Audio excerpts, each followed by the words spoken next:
الحمدللہ رب العالمین والصلاة والسلام علی سید الانبیاء والمرسلین اما بعد فاعوذ باللہ من الشیطان الرجیم بسم اللہ الرحمن الرحیم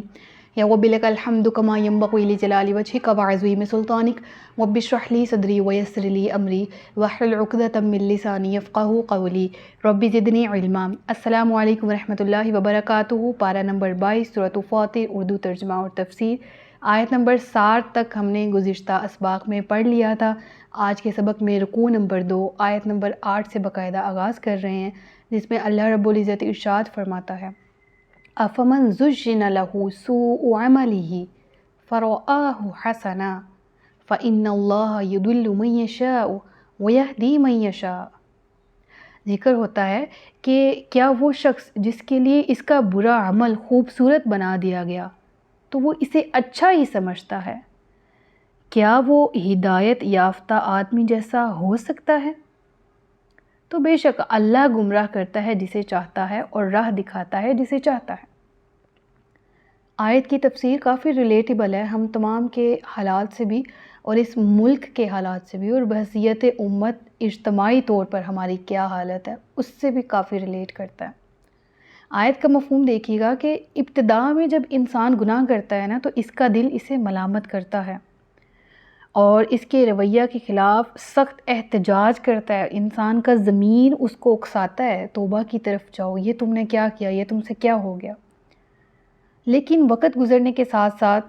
اگر وہ باز نہیں آتا، اپنے دل کی آواز کو دباتا ہے، اپنے ضمیر کی آواز کو دبانے کی کوشش میں لگا رہتا ہے اور اپنے نفس کو خوش رکھتا ہے ضمیر کے خلاف جاتے ہوئے،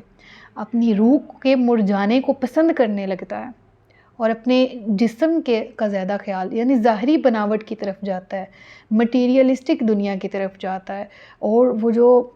ایسی چیز جس کا تعلق سکون سے ہے، جس کا تعلق سلامتی سے ہے، امن سے ہے، اس سے جان بوجھ کر دور ہوا جاتا ہے۔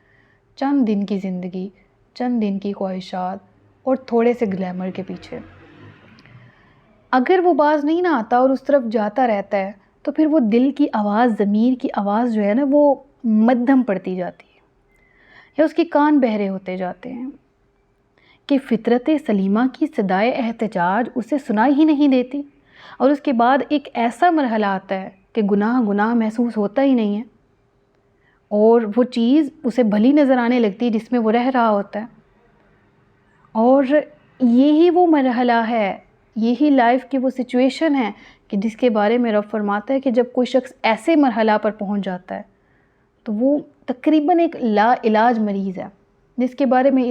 اس آیت میں ذکر کیا گیا۔ ہم اس سے کیسے ریلیٹ کر سکتے ہیں؟ میں کل پرسوں سوشل میڈیا پر نا ایک ویڈیو دیکھ رہی تھی، شارٹ کلپ، اس میں ایک کرکٹر حضرات میں سے ایک کرکٹر تھے اور ان کو کوئی اینکر کویشچن کر رہا تھا۔ خیر مجھے اس اینکر کی بھی ذات سے اختلافات ہی ہیں کہ ہر شخص جو ہے وہ چاہتا ہے آج کے دور میں کہ اس کو ویوز زیادہ اور اس کی رینکنگ اچھی آئے، اور چاہے وہ یوٹیوبر ہے، چاہے وہ ٹی وی میں کہیں وہ اینکرنگ کرتا ہے، تو ہر شخص چاہے وہ نیکی، میں کسی کے پرسنل لائف یا پرسنل عمل کی طرف نہیں جا رہی، لیکن میں میجورٹی کی بات کر رہی ہوں کہ ہر شخص نیکی کر رہا ہے اسی لیے کہ بس اس کو ویوز اچھے مل جائے، رینکنگ اچھی مل جائے، فالوورز اچھے آ جائیں انسٹاگرام یا فیس بک ایسیکٹرا یا ایسیکٹرا ایسیکٹرا، یعنی ہر چیز کا جو ہے نا وہ مقصد وہ مٹیریلسٹک ہے۔ تو خیر ان اینکر نے کویشچن کر دیا کہ جی آپ نے ڈانس کیا تھا اپنے کسی بہن بھائی کی شادی پہ، تو وہ کرکٹر کہتے ہیں کہ انسان خوش ہوتا ہے تو وہ کرتا ہی ہے، تو وہ آگے سے تنزیہ طور پہ اینکر کہتا ہے کہ مطلب آپ نے تو بہت اچھا ڈانس کیا تھا نا، سو وہ آگے سے کرکٹر کہتے ہیں الحمدللہ، بھائی اس میں کیا ہے، یعنی مجھے خوشی تھی میں نے کیا ہے، یعنی ان کا یہ الحمدللہ کہنا کیا تھا۔ اب واپس آ جائیں اس ٹاپک کی طرف کہ افمن زُجِّنَ لَهُ سُوءُ عَمَلِهِ فَرَآهُ حَسَنًا فَإِنَّ اللَّهَ يُضِلُّ مَن يَشَاءُ وَيَهْدِي مَن يَشَاءُ۔ اللہ فرماتا ہے کہ ایسا شخص پھر اس کے لیے اس کا برا عمل مزین ہو جاتا ہے۔ ایسے ہی فلم سٹار یا ٹک ٹاکرز یا وٹ ایور کسی بھی فیلڈ سے تعلق رکھنے والے وہ حضرات جو کہ جائز کام نہیں کر رہے، ناجائز اور حرام میں پڑے ہوئے ہیں، لیکن ہر چیز کی انتہا پر وہ الحمدللہ ماشاء اللہ، اللہ کا کرم، اللہ کا فضل ہے، اپنے گناہ کو منسوب کریں گے اللہ کی رحمت کے ساتھ۔ اگر اس کو اس کی فحاشی پر اگر کوئی تمغہ دیا جا رہا ہے، اگر اس کو اس کی ایکٹنگ پر، اس کی سنگنگ پر کوئی ایوارڈ مل رہا ہے، تو وہ کہے گا یہ میری محنت تھی، میں 7 سال پہلے کہاں تھا لیکن آج اللہ کے کرم سے میں کہاں ہوں کہ مجھے دنیا سن رہی ہے۔ دنیا تمہیں سن رہی ہے، دنیا تمہیں اپریشیٹ بھی کر رہی ہے، لیکن اگر اسی دنیا کی بات کریں تو بروز قیامت یہ انہی لوگوں کے گروہ میں سے ہوں گے جو کہ کہیں گے کہ ہم خود بھی بہکے، ہم نے دوسروں کو بھی بہکایا، یا ان لوگوں میں شامل ہوں گے جو کہیں گے اللہ ہم تو نہ بہکتے، ہم تو اس کے کہنے پہ بہکے تھے۔ تو ہم اپنے خلاف گواہیاں ہی somehow اکٹھے کر رہے ہوتے ہیں جس کا ہمیں علم نہیں ہوتا۔ اور یہ جو دنیا ہے، یہ جو دنیا کے 1 ملین 2 بلین ایسیکٹرا جتنے فالوورز ہیں، یہ خوش لگ رہے ہیں نا، مزین کر دیے گئے ہیں نا، تو یہ اتنی ہی گواہیاں ہیں جو اکٹھی ہو رہی ہیں۔ بروز قیامت somehow ان میں سے کوئی ایک شخص کا سوال حساب کتاب ہو رہا ہے اور بڑا سخت حساب کتاب چل رہا ہے، تم تو گانے سننے کے عادی تھے، تم تو فحش دیکھنے کے عادی تھے، تو وہ کہے گا نہیں اللہ میں نے کیا ہے، مانتا ہوں۔ ہم نے یہ گزشتہ سورہ سبا کے آخر میں یہ آیات پڑھی ہیں، قرآن کریم میں بہت سی آیات ایسی ہیں۔ پھر وہ گناہ کرنے والے کہیں گے کیا ہم نے، اول تو مکریں گے، پھر جب پھنسیں گے مکرنے کی راہ نہیں، ہم تو ان کے کہنے پہ بہکے، ہم نے تو ان کو دیکھ کر یہ راہ اپنائی، ہم نے تو ان کو دیکھ کر یہ گناہ کا کام شروع کیا، پھر یہ ہم کہاں جائیں گے؟ گناہ پر تو ایک بھی گواہ۔ اسلام کہتا ہے کہ نماز بھی چھوٹی ہے تو کسی کو نہ بتاؤ، اس کو گواہ نہ بناؤ اپنے گناہ کا، الگ سے توبہ کرو، قضا کرو۔ تم تو نماز کے چھوٹنے کا بھی نہ بتانے کا کہا گیا تمہیں، اور تم گناہ کر رہے ہو اور اعلانیہ کر رہے ہو۔ وہ جو تمہارے کانسرٹس میں زیادہ لوگ آتے ہیں اور تم کہتے ہو کہ میں اتنا ہی فیمس ہوں، اتنے ہی جتنے ٹکٹس مہنگے ہوں گے میرے کانسرٹ کے اتنا مجھے پیسہ زیادہ ملے گا، تو جتنے زیادہ لوگ ہیں اتنے زیادہ گناہ، اتنے زیادہ گواہ تمہارے گناہ کے، اور اتنے لوگ وہ جو تمہاری وجہ سے گناہ میں ملوث ہو رہے ہیں۔ تو کیا کبھی سوچا ہے اگر تو اب تک ایسا کیا ہے، توبہ اور استغفار کا رستہ کھلا ہے، اللہ تبارک و تعالیٰ سے قلب طہور مانگنا چاہیے، قلب سلیم مانگنا چاہیے، لیکن رب العالمین فرماتا ہے پھر ایسی کنڈیشن کہ اول تو ضمیر ملامت کر رہا ہے، اس کی سنی نہیں، پھر کرتے کرتے وہ تمہارے دل کی آواز ہی مدھم پڑ جاتی ہے، پھر تم گناہ کے اس اندھیرے گڑھے میں جا کر گرتے ہو کہ پھر تمہیں وہ گناہ ہی اچھا لگنے لگتا ہے۔ اور ایسے لوگوں کی حالت قابل رحم ہوتی ہے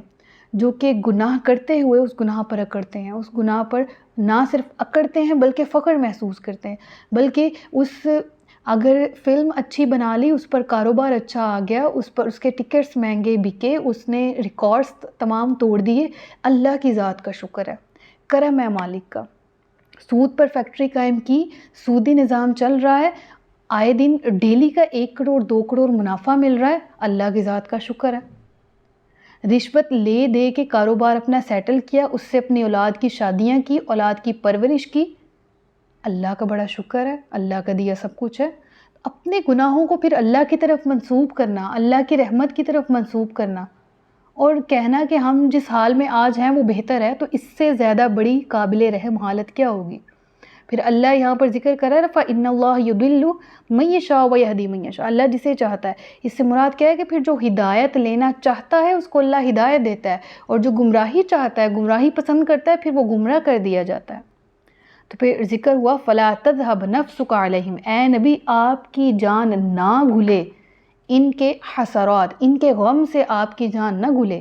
ان اللہ علیم بما یصنعون، اے نبی آپ دکھ کر رہے ہیں ان کے اعمال کا۔ مکہ کے لوگ بھی تو اس قدر جہالت میں ڈوبے ہوئے تھے نا کہ وہ بت پرستی، وہ فحش کلامی، وہ محفل، وہ شراب و کباب کی محفلیں، وہ ناچ گانے والیوں وغیرہ کو دیکھنا اور ان کی محفلیں جمانا، یہ سب ان کے دل میں ایسا رجا بسا تھا کہ وہ اس کو برا نہیں محسوس کرتے تھے، اور رسول اللہ کا سینہ اس پر تنگ ہوتا تھا، آپ کا دل دکھی ہوتا تھا۔ تو آپ کو اللہ فرما رہا ہے آپ اپنا سینہ تنگ نہ فرمائیے، اللہ جان رہا ہے ان کے کاموں کو جو یہ کرتے ہیں۔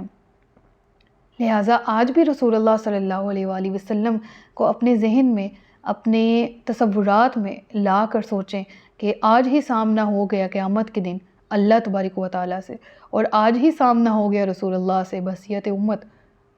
بحیثیت امتی، تو کیا ہمارے اندر ایسا پوٹینشل ہے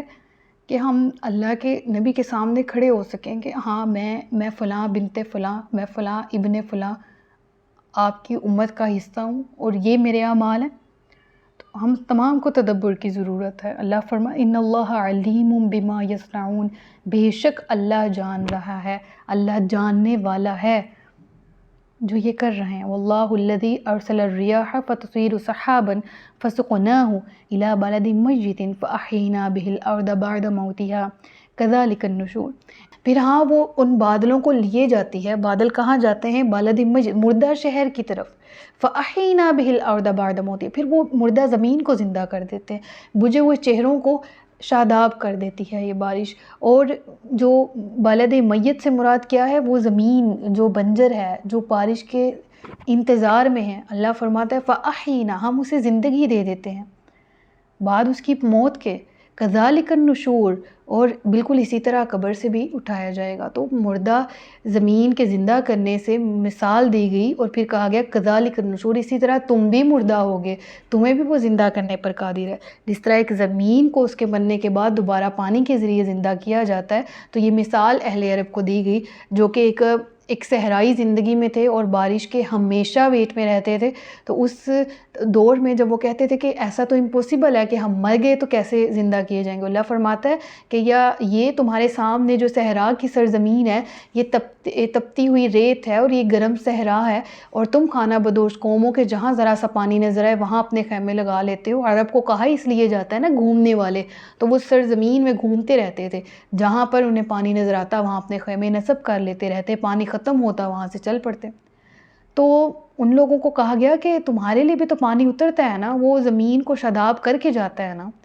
پھر اسی طرح تم بھی جب مرو گے تو تمہیں بھی دوبارہ زندگی ملے گی۔ من کان یرید العزت فللہ العزت جمیعا، ہاں جو عزت کا طالب ہو تو جان لے کہ تمام عزت تو اللہ ہی کے لیے ہے۔ یہ آیت میری بہت فیورٹ ہے، اور اس میں ذکر ہے کہ اللہ تبارک و تعالی فرماتا ہے کہ تم عزت کے طلبگار ہو تو جان لو عزت میرے لیے۔ تو مراد کیا ہے؟ جب ہم اللہ تبارک و تعالیٰ کی عزت، اس کے وقار، اس کے جلال کا خیال رکھتے ہیں نا، اور اپنے اعمال کو درست رکھتے، سیدھا رکھتے ہیں، صرف اس کی بارگاہ کے جلال کے طفیل ہم اس کی شان کو اپنے ذہن میں رکھتے ہوئے بچتے ہیں، یقین کریں اللہ بہت بہار لگاتا ہے، اللہ بہت باغ دکھاتا ہے، اللہ بہت سی خوشیاں زندگی میں لے کر آتا ہے۔ اور وہی وہ ذات ہے کہ جو فرماتا ہے کہ تم اگر عزت کے طلبگار ہو نا تو تم اللہ کی مخلوق کی عزت کا خیال رکھو، تم دوسروں کی عزت کا خیال رکھو، اللہ تمہاری عزت کا خیال رکھے گا۔ فَلِلَّهِ الْعِزَّةُ جَمِيعًا، جو شخص، علامہ قرطبی لکھتے ہیں کہ جو شخص اللہ کے جناب سے عزت طلب کرتا ہے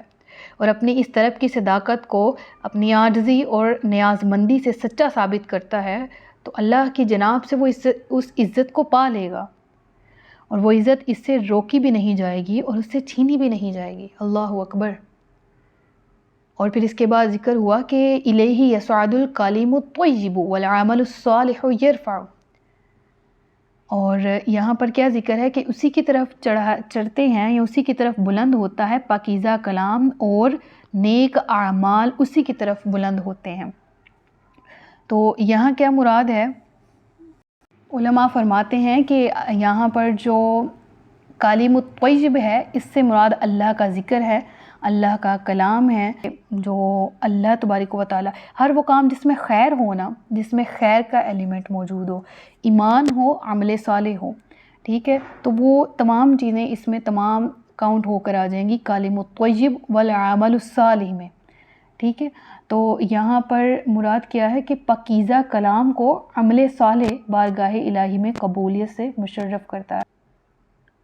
تو ہر ایک کو اس کی عمر اتنی ہی دی جاتی ہے جتنی لکھی ہوئی ہے، کچھ ایوریج عمر سے کم عمر میں بھی چلا جاتا ہے، ضروری نہیں ہے 70-80 تک ہی پہنچے جوانی اور بچپن میں، اور کچھ ایسے ہیں جو کہ 70-80 کو بھی کراس کر لیتے ہیں۔ یہ تمام چیزیں اللہ نے لوح محفوظ میں پہلے سے طے کر رکھی ہیں، اور عمر انسان کی وہ ہے کہ جب آ جائے تو نہ انسان ایک سانس زیادہ لے سکتا ہے، نہ کم موت کا وقت طے ہے، اور اللہ نوز بیٹر، ان ذالک علی اللہ یسیر، یہ اللہ پر بہت آسان ہے۔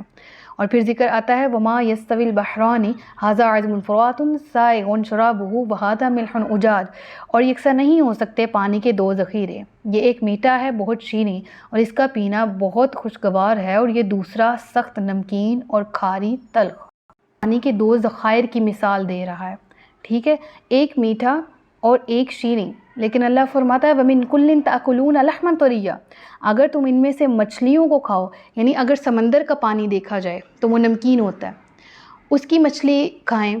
اگر سمندر کا پانی کڑوا ہے، اس میں سے جو مچھلیاں ہیں تو کیا وہ کڑوی ہوں گی گوشت میں؟ بالکل بھی نہیں۔ اسی طرح دریا کا پانی دیکھا جائے تو دریا جو ہے وہ بیسیکلی اٹ سیلف پانی کڑوا نہیں ہوتا،